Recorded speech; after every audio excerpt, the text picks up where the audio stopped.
Hi guys, இந்த வீடியோவில் நாங்கள் இந்த சண்டேக்கு என்ன பண்ணோன்னு தான் பார்க்க போகிறோம். இதில் வந்து நான் அந்த ஃபுல் ரெசிபி உங்களுக்கு இந்த வீடியோவில் இருக்கும், பார்த்துக்கோங்க.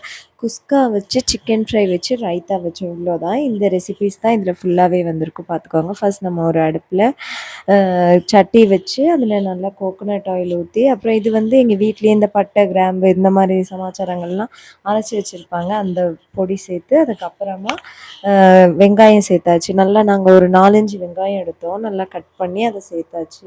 அதை நல்லா வதங்கினதுக்கப்புறம் அதான் நல்லா ப்ரௌன் கலர் வரும்ல, கோல்டன் ப்ரௌனாக வந்ததுக்கப்புறமா அதில் ஒரு 4 பச்சை மிளகா நல்லா இது பண்ணி கீரி போட்டாச்சு.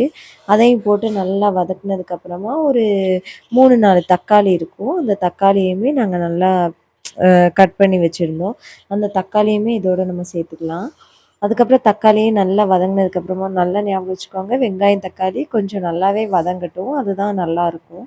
அப்புறமா இஞ்சி பூண்டு அரைச்சி வச்சுருந்தோம், அதையும் அதில் சேர்த்தாச்சு. அப்படி சேர்த்து அதையும் நல்லா மிக்ஸ் பண்ணி விட்டுட்டோம். இஞ்சி பூண்டு வந்து நல்லா பச்சை வாசனை போகிற அளவுக்கு வதங்கிக்கோங்க, அது ரொம்ப நல்லது. அப்புறம் வந்து அப்படி வதங்கினதுக்கப்புறமா அடிப்பிடிச்சிருச்சு லேசாக, அதை நல்லா கிண்டிக்கிட்டோம். அப்புறம் நல்லா வதங்கினதுக்கப்புறமா அதில் கொஞ்சோண்டு புதினா இலை நல்லா வாஷ் பண்ணி வச்சுருந்தோம், அந்த புதினாவையும் போட்டாச்சு. அதுவும் நல்லா வதங்கட்டும். நல்லா புதினா போட்டு கிண்டி விட்டதுக்கப்புறமா தயிர் சேர்த்துக்கலாம். இந்த தயிர் வந்து நாங்கள் பாக்கெட் தயிர் தான் யூஸ் பண்ணோம், நீங்கள் என்ன வேணாலும் நீங்கள் யூஸ் பண்ணிக்கலாம். அப்புறம் அதையும் போட்டதுக்கப்புறமா சிக்கன் மசாலா கொஞ்சம் நாங்கள் ஒரு பாக்கெட்டுமே தட்டினோம்.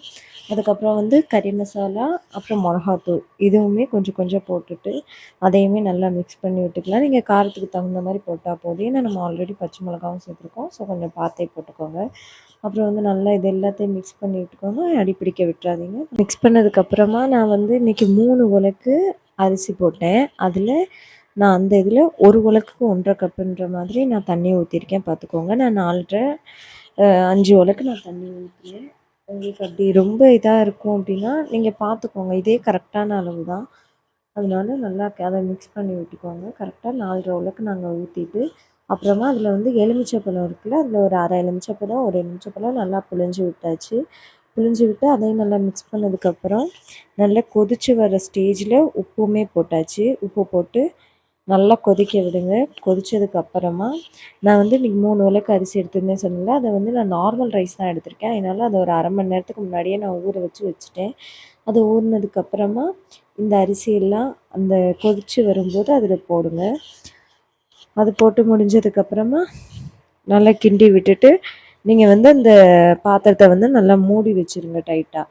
அது வந்து அப்பப்போ நீங்கள் எடுத்து லேசாக கிண்டிக்கோங்க, ரொம்ப கிண்டாதீங்க, உடஞ்சிருச்சுன்னா கஷ்டம், பின்ன அது கொஞ்சம் இதாயிரும். ஸோ நீங்கள் வந்து கரெக்டாக கொஞ்சம் கொஞ்சம் லேசாக இது பண்ணி வச்சுக்கோங்க. இது இங்கே நமக்கு வேகிற டயத்தில் நம்ம சிக்கன் 65க்கு ரெடி பண்ணிடலாம். அதில் என்னென்னா, சிக்கனை நல்லா கழுவி எடுத்ததுக்கப்புறமா அதில் மிளகாத்தூள், மஞ்சத்தூள், கொஞ்சமாக கலர் பவுடர் ஆட் பண்ணியிருக்கேன். அதை ஆட் பண்ணதுக்கப்புறமா எங்கள் வீட்டில் ரெடி பண்ணேன்னு சொன்னால் அந்த கரம் மசாலா அதை கொஞ்சம் போட்டு லேசாக போடுங்க போதும், அதை கொஞ்சம் போட்டு அதுக்கப்புறம் பெப்பர் பொடி போட்டிருக்கேன். அப்புறம் கொஞ்சமாக உப்பு, அப்புறம் நல்லா லெமனும் ஊற்றி அதுக்கப்புறம் முட்டையும் உடச்சி ஊற்றி நல்லா மிக்ஸ் பண்ணிடுங்க. இது எல்லாத்தையும் அந்த சிக்கனோட போட்டு நல்லா மிக்ஸ் பண்ணிக்கலாம். மிக்ஸ் பண்ணதுக்கப்புறமா நம்ம அதை வந்து ஒரு 1 hour 2 hours நீங்கள் வந்து ஊற வச்சுருங்க. நல்லா மிக்ஸ் பண்ணிக்கோங்க, மிக்ஸ் பண்ணி எல்லா கறியிலையும் படுற மாதிரி. அப்புறம் நமக்கு ஊறுற வரை நல்லாயிருக்கும். அதுக்கப்புறம் கார்ன்ஃப்ளவரும் அப்புறம் அரிசி மாவும் கொஞ்சம் போட்டு நல்லா மிக்ஸ் பண்ணி ஒரு 1 hour நீங்கள் நல்லா ஊற வச்சிட்டிங்கன்னா அது பொரிக்கும்போது நல்லாயிருக்கும். நீங்கள் ரொம்ப எந்த அளவுக்கு டைம் எடுத்து நீங்கள் பண்ணுறீங்களோ அந்த அளவுக்கு நல்லா வரும். நான் கொஞ்சம் மாவும் பச்சரிசி மாவும் கொஞ்சம் கார்ன்ஃப்ளவர் மாவும் ஆட் பண்ணியிருக்கேன், நீங்கள் பார்த்துக்கோங்க. நல்லா மிக்ஸ் பண்ணிவிட்டு ஒரு 1 hour வச்சிடலாம். அது வச்சதுக்கப்புறமா இங்கே இது ரெடி ஆகிட்டுருக்க கேப்பில் நம்மளோட பிரியாணி வந்து அது கொஞ்சம் வெந்திருக்கும், அதுக்கு நம்ம தம் போட இன்னும் ஸ்டார்ட் பண்ணிடலாம். இங்கே பார்த்திங்களா, இந்த அளவுக்கு வந்துருச்சு. லேசாக கொத்தமல்லி இலையும் கொஞ்சம் நெய்யும் லேசாக மேலே ஊற்றிட்டு அதுக்கப்புறம் வந்து நம்ம தம் போட்டுடலாம். தம் போடுறதுக்கு எப்படின்னா, நான் சைடில் வந்து ஒரு பாத்திரத்தில் வந்து கொஞ்சம் வெந்நீர் வந்து கொதிக்க வச்சுருக்கேன். அதை எடுத்து நம்ம இந்த இதில் மூடி அதுக்கு மேலே வச்சிட்டோன்னா இது தம். நம்ம சிலிண்டரை வந்து நம்ம சிம்மில் வச்சிடணும். அப்புறம் ரைத்தாக்கு வந்து நான் அதை வீடியோ ஷூட் பண்ணல. அது ரைத்தாக்கு என்னென்னா தயிர், மிளகா, தக்காளி, கொஞ்சம் இஞ்சி எல்லாம் போட்டு நல்லா மிக்ஸ் பண்ணி வச்சாச்சு ரைத்தாக்கு. அப்புறமா இந்த சிக்கனையும் பொரிச்சு எடுத்தாச்சு. சிக்கன் பொரிச்சதில் வந்து நல்லா ஒவ்வொன்றா விட்டு போகிறீங்க, நல்லாயிருக்கும். அப்புறம் இது வந்து நல்லா ரொம்பவே நல்லா வந்துருந்துச்சு. அப்புறம் இந்த தம் போட்ட பிரியாணியுமே நம்ம ஓப்பன் பண்ணி பார்க்கும்போது ரொம்பவே சூப்பராக இருக்கும். உதிரி உதிரியாக சூப்பராக இருக்கும். பாருங்கள், சூப்பரான biryani ready, chicken fry ready, எல்லாமே ரெடி ஆயாச்சு. இப்போ குட்டீஸ்ட்டை கொடுத்து டேஸ்ட்டு கொடுக்கலாம், என்ன சொல்கிறாங்கன்னு பார்க்கலாம். எப்படி இருக்கு? சூப்பராக இருக்கா? உனக்கு பிடிச்சிருக்கா?